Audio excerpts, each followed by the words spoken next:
ಲೋಕ.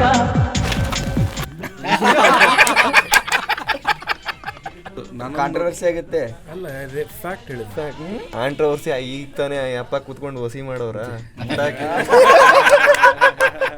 ಹಿಂಗ ಮದ್ವಿ ಆಗೋರ್ ಅದಾರ ಅನ್ನೋರ್ಗೆ ಏನಾರ ಸಜೆಷನ್ ಕೊಡಕ್ಕೆ ಇಷ್ಟಪಡ್ತೀನಿ. ಸೆಟ್ಲ್ ಆಗೇ ಮದ್ವೆ ಆಗ್ಬೇಕಾ? ನಿಮಗೆ ಬೋರ್ಡ್ಕಾಸ್ಟ್ ನಡೀತೆ ಅಂತ ಗೊತ್ತಿಲ್ಲ, ಮೀಟಪ್ ಒಂದು ಅರ್ಧ ಗಂಟೆ ಅನ್ಕೊಂಡು ಬಟ್ಟೆ ಹಾಕೋ ಬಂದೆ. ನಾನು 2 ದಿನದಿಂದ ಇದೇ ಬಟ್ಟೆಲಿ ರೀಲ್ಸ್ ಮಾಡ್ಸವ್ರೆ, ಮೀಟಪ್ ಮಾಡ್ಸವ್ರೆ, ಈಗ ಕರ್ಕೊಂಡ್ ಇಲ್ಲಿ ಬೋರ್ಡ್ಕಾಸ್ಟ್ ಮಾಡ್ಸವ್ರೆ. ಯಾಕೆ ಇನ್ನು ಸಿಂಗಲ್ ಅನ್ನೋ ಚಿಂತೆ. ಸಿಂಗಲ್ ಅಂತೂ ಇರ್ಲಿಕ್ಕಿಲ್ಲ ಇರೋದ್ರಿಂದಾನೇ ನಾ ಸಿಂಗಲ್ ಆಗಿ. ನಿನ್ನ ಪ್ರಕಾರ ಚಲೋ ಕಾಂಟೆಂಟ್ ಯಾವ್ದು? ಪಾರ್ನ. ನಾನು ಆ್ಯಕ್ಚುಲಿ ಇಷ್ಟು ಹೊಲಸ್ ಕಂಟೆಂಟ್ಗೂ ರಿಯಾಕ್ಟ್ ಮಾಡ್ತೇನಲ್ಲ, ಆದ್ರೆ ವ್ಯೂಸ್ ಬರಲ್ವಲ್ಲ. ಹೆಂಗಿತ್ತು ಬ್ರೋ ನಿಮ್ಮದು ಎಕ್ಸ್ಪೀರಿಯನ್ಸ್? ನೋವಾಯ್ತು ಮೊದಲನೇ ಸಲನ ಕೇಳಿ. ಮೊದಲನೇ ಸಲ ಹೋಗಿದೆ, ನೋವಾಯ್ತಲ್ಲ ಪಾಪ. ಏನು ಮೊದಲನೇ ಸಲ?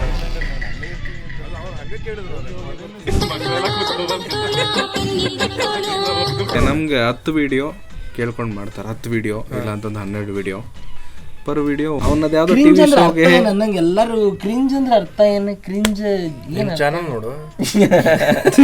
ಅಣ್ಣ ನನ್ನ ಕೈಲಿ ಆಯ್ತಾ ಇಲ್ಲ. ಫಸ್ಟ್ ಫ್ರೆಶ್ ಆಗಿ ಹೇಳಿ ಆ ಡೈಲಾಗ್ನ, ಎಲ್ರಿಗೂ ಗೊತ್ತಾಗಬೇಕು. ನಿಮ್ಗೆಲ್ಲ ಫ್ರೆಶ್ ಆಗೇ ಬೇಕಾ? ಜೈಲಿಗೆ ಹೋಗ್ತೀರಿ ಅಂತ ಗೊತ್ತಿರ್ಲಿಲ್ಲ. ಜೈಲಿಗೆ ಹೋಗಿದ್ರಲ್ಲ 1 ವರ್ಷ. ವಿಕಾಸ್ ಏನ್ ಮಾಡೋಣ ನೋಡಿದಾಗ ಏನಾದ್ರು ಇದ್ರೆ ನೋಡ್ತಾರೆ. ನನ್ ಕ್ವಶನ್ ಮಿರರ್ ಮುಂದೆ ನಿಂತ್ಕೊಂಡು ನಾನು ಜೈಲಿಗೆ ಹೋಗಿದ್ನ, ಹೌದಾ, ಇದು ನಾನೇನು ಕನ್ಸ್ ಕಾಣ್ತಿದ್ದೀನ ಇಲ್ಲ ಯಾವ್ದು ನಿಜ ಯಾವ್ದು ಸುಳ್ಳು ಅಂತ ನನಗೆ ಕನ್ಫ್ಯೂಷನ್ ಆಗ್ಬಿಟ್ಟಿರ. ಇಷ್ಟೇ. ಇದಕ್ಕೆ ಜೈಲವರೇ ಚೆನ್ನಾಗಿ ನೋಡ್ಕೊಂಡು ನಿಮ್ ಮಗ ಬಂದು ನಿಮ್ ಹತ್ರ ಅಪ್ಪ ನಂಗೆ ರಾಯಲ್ ಎನ್ಫೀಲ್ಡ್ ಬೇಕು, ಇಲ್ಲ ನೀನ್ ನಮ್ಮ ಅಪ್ಪನೇ ಅಲ್ಲ ಅನ್ಬಿಟ್ರೆ ಏನ್ ಮಾಡ್ತೀಯ?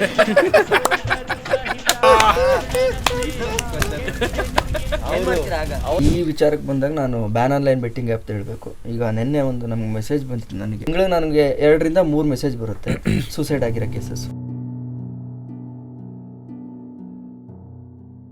ನನ್ನ ಫ್ರೆಂಡ್ಸ್ ಕ್ಲಬ್ ಅಲ್ಲಿ ನಾನು ನೋಡ್ತೀನಿ, ನೀನು ಇದಕ್ಕೆ ಸಪೋರ್ಟ್ ಮಾಡೋದಾದ್ರೆ ಒಂದು ಬ್ಯಾನರ್ ಇಡಿ, ಇಬ್ರು ಒಂದು ಕೊಲಾಬ್ ಪೋಸ್ಟ್ ಹಾಕೋಣ. ಈಗ ನನ್ನಲ್ಲಿ 1 ಲಕ್ಷ ಜನ ಇದ್ದಾರೆ, ನಿನ್ನಲ್ಲಿ 1 ಲಕ್ಷ ಜನ ಇದ್ದಾರೆ. ನಿನ್ನ ಸಬ್ಸ್ಕ್ರೈಬರ್ಸ್ ಒಂದು 10,000 ಜನ ಅದನ್ನ ಲೈಕ್ ಮಾಡಿ ನೋಡಿದ್ರು, ಅದ್ರಲ್ಲಿ ಇಬ್ಬರಿಗೆ ಮನ್ಸ್ ಚೇಂಜ್ ಆಗ್ಲಿ ಸಾಕು. ದೇವರೆಲ್ಲೋ ಒಂದ್ ಕಡೆ ಪುಣ್ಯನ ತಂದು ಕೊಡ್ತಾರೆ. ಇಷ್ಟ ಈ ಎಷ್ಟೊಂದು ಈ ಕಾಂಗ್ರೆಸ್ ಬಿಜೆಪಿ ಅನ್ಕೊಂಡು